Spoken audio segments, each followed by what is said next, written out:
चैत्र नवरात्रि में अध्यात्म और प्रकृति का एक गजब का मेल देखने को मिलता है। चलिए समझते हैं कैसे। तो ये त्योहार है सर्दियों की विदाई और गर्मियों की दस्तक का।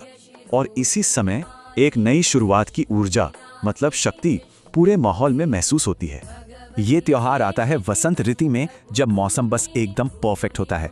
पता है, यही मौसम शरीर को डिटॉक्स करने के लिए बेस्ट माना गया है, इसीलिए व्रत रखे जाते हैं। इस वक्त पूरी धरती रंगों से खिल उठती है, जैसे ये खूबसूरत अमलतास एकदम सुनहरा पीला।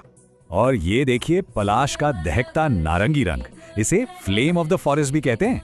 पेड़ भी मानो तांबे रंग की नई पत्तियां उड़कर इस जश्न में शामिल हो जाते हैं। अब बात करते हैं खेतों की, जहां प्रकृति और इंसान का रिश्ता और गहरा हो जाता है। ये रबी की फसल का समय होता है। खेतों में गेहूं की सुनहरी फसल कटाई के लिए तैयार रहती है। त्योहार के पहले दिन खेती उगाने की एक बहुत खास रस्म होती है।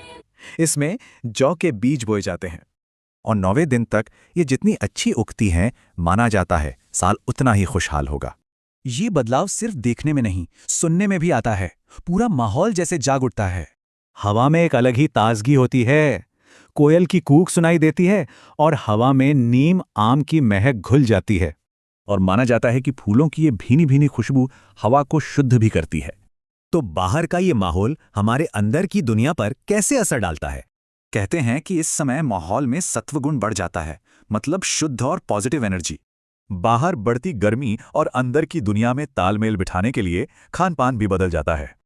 बस यही है आध्यात्मिक पारिस्थितिकी, शरीर को प्रकृति की लय के साथ सिंक करना। तो सवाल यही है कि हमारा आसपास का माहौल हमारी चेतना पर कितना गहरा असर डालता है।